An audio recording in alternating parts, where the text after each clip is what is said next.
33. 33? Yeah. 33. Doing pretty good, huh? Huh? Doing pretty good. 33. We almost got 30,000 views. Hey, what's up? Yeah, bro. Straight up. That's crazy, huh? Yeah. Hey, what's up, everybody? Facebook land out there. It's Brandon O, Reclaiming Lives Recovery Cafe. Coming to you as we always do on Tuesday and Thursday with another special appearance of a friend of the community in general, and one of my good friends, Scotty White. Super blessed to have you on today, my man. Thank you. Yeah, I'm excited. We never know what's going to happen around here. You're already getting hearts out there, so that's good. Never know what's going to happen out here, you guys. So get ready. You know, I know that.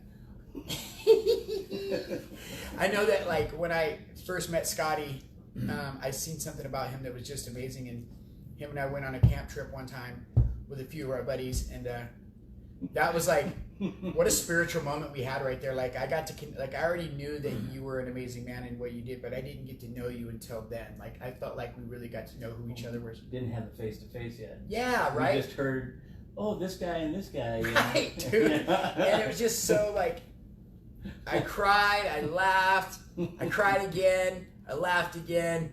And it was just one of those moments where we finally got to connect in a bond that was just like, that sealed a friendship, you know, and it was just super.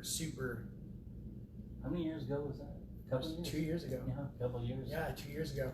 It was just super special to me. I get to hold on to that with every piece of my heart. And I delete pictures out of my phone all the time, but I refuse to delete those. Like, one day I should show them to you. Good. Like, I almost used one of those for your Facebook photo. But James was in it with no shirt on. I'm like, yeah, that just don't look good. You know what I mean? Like, I'm like, should I? No. Well, standing in the water. The worst. What about the worst one that he did to me? About my oxygen machine. Oh yeah, it was just horrid, dude. Absolutely horrid. Yeah, we had a bunch of fun. It was great. It was a time that I get to hold on to forever. You know, I met a lot of good people in recovery that trip, and it really solidified. You know, like I was unsure of. To be honest with you, it's like I was unsure of which way I wanted to go with my life in recovery. Did I really want to do this recovery thing? Did I have it in me? And was it worth it? And of course it's worth it, right? But like, the old me was still there for 38 years that I was fighting with forever, 39 years. And when I went to that trip and I met a lot of guys that were just solid, I'm like, and then I got invited, and then I got told I was going to the World Convention for Oxford. Yeah. Like, right that day it was like, bing, yeah. Okay, this is what I'm supposed to do. Yeah. So and it was great that, like, I got to talk with you about it. Like you and I had a bunch of really good talks. The food there was great. It was one of my favorite, you know, not to mention like he does peer support training too, and like I laughed my butt off in that peer support training so hard. Like, I could, like, these trainings are 40 hours long like this. Well, I'll be damned if I don't make it fun. You know what I mean? And Scotty. Oh, that's the number one thing. We want to make it, you know, we put the fun in fundamentals. Right. I mean, right. So, like, during these times that we've had right now that are super inconvenient, I'm trying to steer away from even giving it any power. So I don't like talking about it much, but I'm going to just call it the inconvenient time. Okay. What have you found to be the most struggling so far? Me personally? Yeah, you, Scotty White, Mr. Scotty White. That's a good one, because it's like, I am a man of faith. My spiritual well-being means a lot to me, and but I struggle with certain things like depression, you know, PTSD, that type of stuff. So it's like, and I also have physical ailments that as soon as this popped off, everybody was saying, you need to stay home. You know, you can't go anywhere, you can't do this, you can't do that, and everything like that. Telling you. Yeah, and it's like, that wasn't good for my psyche, and it wasn't good for my heart, as far as like, I've been in contact with, I don't know how many people, just by phone, you know, and doing a little bit of, I haven't really got into the Zoom meetings. I did one, and I was like, that's kind of weird, but I do a lot of FaceTime with people. And that's like one-on-one. Yeah, one-on-one FaceTime with people, and also, you know, I'll don a mask, right, and go down to the park and just talk to, you know, people that I know. Now that it's like lifting back up, you know, and stuff like that, I just, it's like I know that my higher power has all of the good intentions and all the good things for me, and I know for a fact that it's like I don't have to, I don't want to be the conspiracy theorist or anything like that, and I don't want to get onto that train or anything like that, but I know for a fact that there's a reason for all this, right? And but being in contact with people, I've already got like 2 phone calls today talking, hey, we're going to open up this meeting and we're going to open up that meeting, but we can only have a certain amount. How do you do that? Right. That person might really need that meeting, but they can't come in because they're number 26. Right. So yeah, I that's so funny. So we discussed this last night. We had a circle leader meeting, and we discussed that last night when we opened. And I me being the manager of the cafe, I know I have an obligation here, but I'm like, if that person can't come in, I'll go home and give them the spot. Right. Yeah. Or like, somebody that just that's the way it's got to work. Yeah. I've been not being in recovery or something like that. You go to Walmart or something like that, and you see somebody that's all stressed out and wearing a mask and everything like that, and it's like all you can do is really just love you, and that's one of the things about what I wanted to get to with this is I brought up that you do. I knew you were going to say that. That you are peer support. Yes. Are you a CRM as well? Yeah. Okay, so with that being said, what led you to want to become peer support? You want the full blown Give out it to testimony? me, bro. Give it to the crowd. Give it to the guys. Give it to the gals. So I've been doing recovery for a long time. I came up here in 2000, and that was my first little jaunt into the recovery. Doing the 12 steps, went to that kind of stuff. But in reality, it's like it didn't take. And I relapsed after having about almost 10 years, and then I was like, running and gunning for a while. Like nothing changed. And so, like I tell people, I lived 49 years in the world, and within reality. And then I had a heart attack. Oh no! I told you this. Yeah. Yeah. But it's like the heart attack was like a second lease on life. Because I was dead for about 6.5 minutes, and in that, it was like 3.5, and then it was 3 minutes and that kind of stuff. But I lost a lot. I lost everything, monetary, and also mentally and physically through that. And so that's why I say I'm a man of faith, because my spiritual awakening was at that point. And how you, and I don't know how your viewers are going to handle this, but it's like, how when people, they're like at death's door and I saw the bright light and I sitting at the right hand of Jesus, or I saw, the angels came down, and right. It was not an aha moment for me. It was pitch black, and it was like, it was very cold, and it was like it seemed forever. But I did hear words, and the words were spoken to me. This is not the path I set you on. So from that point until this point, which has almost been it'll be 7 years in a month from now. But it was giving back what was taken from me. I read the book of Job. This is getting, into my higher power and my spirituality. But I read the book of Job, and I also read the book of Jonah. Okay, yeah. And how he was told to go to Nineveh. Nineveh? I don't know. Well, anyway, he didn't want to go, right? So God had that big fish swallow him up. Right. Oh, yeah. He's like, you don't want to do what I'm doing? Okay, here. I kind of looked at that as, my big past. Fish, right. It was like I got swallowed up by addiction. I got swallowed up by just the evil works of the world, and stuff like that. And, but it's like getting into, and I don't want to mention names, but getting into peer support was the path that I felt that I was being led to do. And so I did that for a little while, and I went to, I got involved back in with my 12-step programs, and got a phenomenal, I've had a few phenomenal sponsors over the years. The one you got right now is The one I got right now is awesome because it's like the relationship that he and I have built is it's more than brothers, you know. Family. It's solid family. Yeah, it's a solid family, and that's the thing. I heard a speaker at a convention one time talking about how what recovery really is, you know.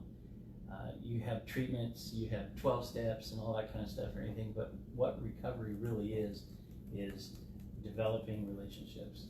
Connection. You know, and that's the opposite of Addiction.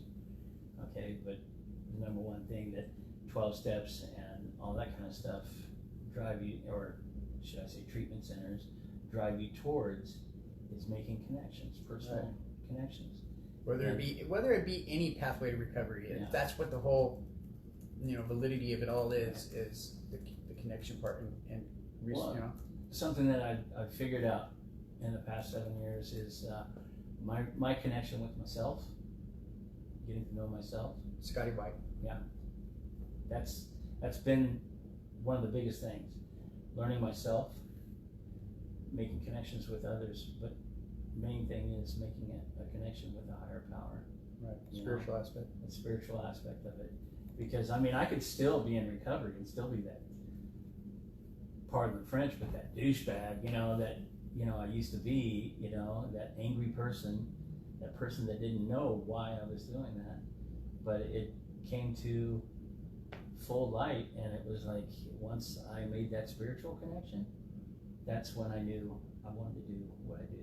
We were just talking about it a little earlier. You didn't know where you were going to go. And it's not a matter of knowing where you're going. It's how your heart feels when you get there. You know, and that's like dead on the money. Is almost like Stephanie and I were talking not too long ago. Like I didn't know what I wanted to do, but when I found peer support, it was like, wow, I get to get up because I've mentioned this in a few of the other lives that I got to do with people, is that I wrecked this town in half. It's hard to make those amends up with all those people when you don't remember them. Right. But I know one way that I can do it is get up every morning, give back to the community that I so hurt, and then help the still suffering addict. And then that fills that little void in my heart, saying, okay, you did something enough for today to make up for what you did yesterday. You know? And peer support really does that for me. Like it should.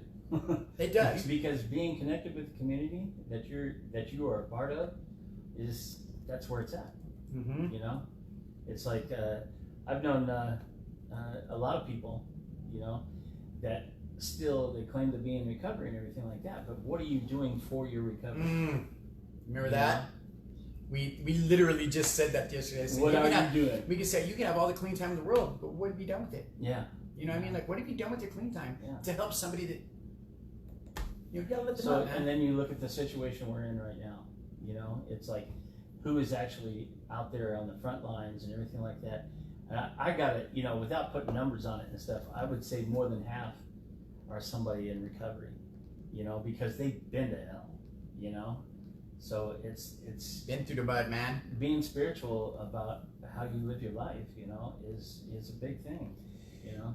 A beautiful thing about people in recovery, and this time that I'm noticing, let me make sure I word this correctly. Not the people that are trying to find recovery. I'm talking about people with recovery and that do something for their recovery.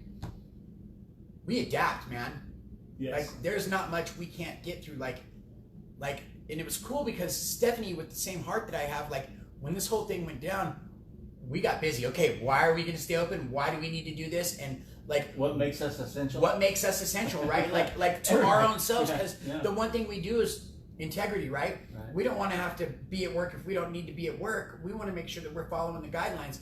Man, we had list after list after list, and we got these lists, and like we adapt. Mm-hmm. We can make ourselves understand what people are going through to help pull them out when they don't know, because we not only have we been in the mud, we probably laid that lame foundation down for you, and we're sorry. Let me help you out. You know what I mean? Right, so right. that's how I feel about that in general.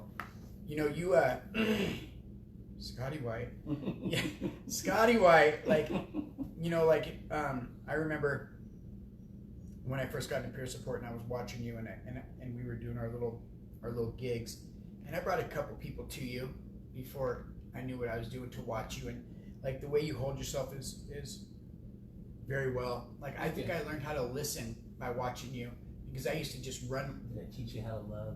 Did you teach you how to love? That's all it is. Yeah, you're right. How to love the person that is standing before you, because you've been there. Yeah, and meet them where they're at. And meet them where they're at. You know, and that's something that I had a hard time with in the beginning, because I didn't know where I was at. You know, like, and there's another thing is, what does that even mean? Meet them where they're at. You know what I mean? Like, when I first heard that, I was like, what does that even mean? Are you going to pick that apart? Yeah. Well, doesn't it work though? Yeah, no. And then once I started seeing and I started understanding more, and you know, it took a lot of trainings, not just with you and Susan, but like, you know, I went through a lot of trainings, and I started finally understanding what those meanings meant. And it's so much better to just sit with somebody now and just let them vibe. Let them go, and just love them through whatever they're going through. Biggest thing that I've always tried to do, and I've failed at it a few times, but not let my humility go. Right. When I'm with somebody, understand that they're at a point to where, you know, they need that love, that direction. They need somebody just to hold your hand. And if you can do that without getting your ego involved, you know, that's where it's at. You're on a good track, right? Because I mean, when our pride and our ego, it's like, look what I do, look what I did, you know, or you know, and stuff like that. I gotta say, you guys, with what you guys are doing and stuff like that, I just love you guys, because what you put into the community, what you put into individuals, is exactly what they need at that given moment, right. And that is love, respect, you know, and direction. Direction. You know? Yeah, because a lot of people don't have that. Yeah, it's hard to give somebody direction if you don't have it yourself. Well, and then, so perfect. Yeah, and it's like, I remember when I was using, like, how many times I used to say, I just want to get clean, I don't know how. I just want to get clean, I don't know how. How do I get clean? There wasn't places like what you have over there and what we have over here around then, you know, like, which comes to my next question. How long have you been peer support now? 7 years. Okay. 7 years, that's a long Almost time. 7 years. Almost 7 years. We're bumping on to 7. Yeah, bumping up on 7. From somebody who has peer support for 7 years and is a CRM, Certified Peer Mentor, like, how important for the community is peer support to you, and why should we implement it more? That's a good question. And I know. And trust me, I have. Here's a good answer. It doesn't matter what it is, right? It could be anything, really. It's not necessarily just addiction, right? It's all types of things. If you don't have somebody walking side by side with you, the chances of you failing are so much greater. Are significant. You know, us as a community, us as a city, us as a village, you know, and how we can bring along somebody that is wanting to know, you know, that's where it's at. You know, there's a lot of things that I fail at, you know, throughout the day. You ain't perfect. I am definitely not perfect, but I also surround myself with the people that know me, and they know what my future is going to be, or what, you know, what direction I want to take, and that kind of stuff. And these people they just surround me. The place that I work, and the place that I live, and the place that I stay with, I've always got somebody in my life that is just as powerful and just as, you know, forgiving, and also helping and loving and all that. That's where it's at. You know, I hope that answered your question. What does it do for our community? Everybody needs that. Right. You know, and as far as our community goes, it's like, Or anybody's community for that matter. I don't want to Yeah. social, like, this is what. Yeah, as far as our community, if you're talking like our community, like our addictions community, our homeless population, our, you know, everybody needs help, right? It's the kind of help that you give them, you know, is because, I mean, I'm not going to do your recovery for you. You ain't lying. You know, I'm not going to, you know, and it's like, now we're getting into politics. Now I don't want to do that. But still, it's like what we do for our community, you know, our recovery community and stuff like that, is we just give them a helping hand. Mm-hmm. We can't do for them. If Do you're doing for them they're not doing it for themselves. more than they're doing for themselves, that's enabling, Right. you know? And I always tell people, you know, when they take our class and stuff like that, there's a few things that you need to stay diligent with, and that is, you always want to be the calmest person in the room, Mm-hmm. and the most loving person in the room, and the most accepting person in the room, right? Because that's what it's about. You know, you can't be sitting there going, well, I'm telling you, if you do X, you know, you'll get through this. A lot of people don't know what this means, Right. you know? I heard something this morning. Stephanie and I were on a phone call that we were late on, and we apologize if you're watching. A gentleman said this morning, and it stuck with me so good. Empower over enable. You know? Yeah, That's what it's all about. It's empower people. Empower don't people. enable people. Yeah, don't enable. And that, to me, it's like it sticks. Like when he said that, like everything was talking like this, and then when he said that, it was like this. You know what I mean? Like, it really stuck with me, and it's probably going to stick with me for a while, because I don't think I've ever heard that before. I knew that, but I don't think I've ever heard it. I've heard that, and I believe it or not, I actually utilize that, because it's like enabling is just prolonging their addiction. Right. You know what I mean? It's like when you enable somebody, it prolongs their addiction or their behavior and their chance for recovery. Right. But if you empower somebody, you know, the way you just said that was so good. Yeah. But it's like when you empower somebody, they develop a whole personality, a whole realm of their life. You know, that is, you know, are they going to get it overnight? Most likely not. Right. Right. I've seen people do it overnight. Right. I've seen people do it over time. Amen. You know, I you know, it's not like I'm doing stalkering, you know, or be a stalker and stuff, but I watch how you live, you know, and what you post, you know, on Facebook and stuff like that. You know, I don't go on Facebook very often, and I don't say things, but in my heart, you know, it's like, you know, it gives me a smile to see people progress and to grow and be in recovery, because you can't have recovery without a smile on your face, you know, just happiness in your heart and that type of stuff. That's not recovery. Why would you be in recovery if you didn't smile? Right. You know what I mean? There's something I want to admit to you right now. Okay. And this is 100% truth. With everything I'm about to tell you, I think about this every time. Every time I post something, I think, would Scotty post this? Really? Yes, I do. Good. I do. I swear it, I do. I'm like, would Scotty post this? Because you said something in our training, and I've watched it backfire on a few people. Oh, I watched it backfire on a lot of people.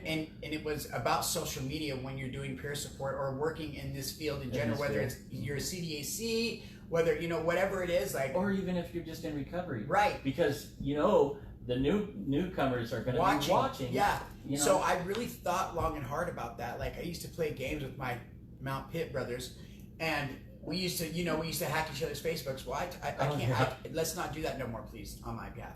A, because I'm trying to work in a new career, and B, like, it doesn't look good, and like it took them a while, like, but like it's done now. Like, I don't play that game anymore, and like I still might do that to Jasmine. Sorry, Jasmine, but like, but like.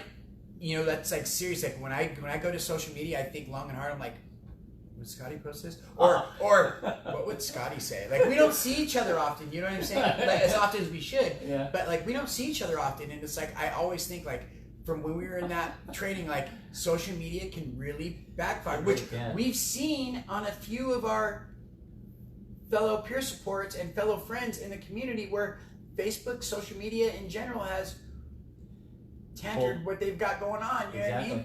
And I always think about that. You know, like, should I delete my Facebook? No, it's mine, because I also have friends and family across the nation in Hawaii and Alaska. That's one of the main reasons why I have Facebook in the first place. And when I allow people to be friends of mine on Facebook, it's like I give them a chance. And if what they're saying or putting out there is not positive or something, I just stop. I don't delete them. Just unfollow. I just stop following them. Right. You know, I did that with one of my. I got an extended family, but one of my youngest brother and stuff like that. He used to, and I contacted him. I said, you know, Dad sees this. Right. You know what I mean? And my dad has passed away since, but I said to him, you know, Dad sees this because he's on Facebook. And he's like, okay, yeah, well, maybe I'll stop doing that. And the very next post was the same thing, and I was like, just like our buddy, huh? We're not following. You know, just like our buddy. Just like our buddy. I see that all the time. I'm like, dude, what are you doing? Well, I've got a couple of other guys that are going through that also. You know, it's learning curves. Yeah, and they'll grow. Yeah, absolutely. And if they don't, that's on them. And we're still gonna love them. I'm still gonna be. I'm still gonna giggle at your memes. Yes, I might giggle at a few. I might giggle at your memes, but some of them I just go, "Oh, please." You know? Yeah, like this is. It's is he on my friends list still? Yeah, You know? yeah. Please. You know, please, Scotty, I hope their kids don't see it. I sure do appreciate you coming on today. I appreciate being asked. Yeah, like you're a big deal in the community, and a lot of people really respect you. Well, and thank it's you. because of the love that you hold, not just for people, but for yourself and what you do. And in our peer support community, you know, you being a facilitator of peer support, really, you know, you've got to meet quite a number of people. Yeah. You know, quite a number of people, I'll say. And you know, like, a lot of them give a lot of respect to you for that because of that. But I want to tell you that I respect you because of who you are, not just into your higher power, but into yourself and what you give back to your community. Thank you. And we are in lineage, and like, yeah. you are my friend, and I just am super grateful that you came on here today. Like, you're my dude, man. Like, I love you so much. Like, you just tickle my bones every time. Like, every time he holds peer support, who's there for lunch? This guy. Every time. Like, I know when Susan's bringing lunch, you know what I'm saying? Well, see, and that's bring another them rookie thing that's cookies. changing. That's another thing that's changing. Everything has to be like packaged and all Yeah. that kind of stuff. So she can't cook. That's Yeah, it's bumming her out. Yeah. But you know, when it I'll comes to help you figure it facilitating, out. you know, I gotta give her props because she is. No, you both. No, Yeah, you but- both are so amazing. Like, I love being in that. I love being in that class. Like, the one thing I dread is sitting in somewhere for 40 hours.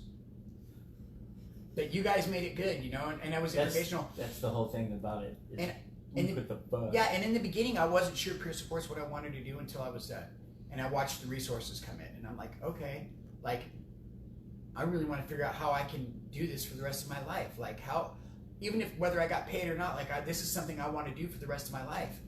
And it really solidified me, you know, and it came from you too, you know, making the class interesting, fun.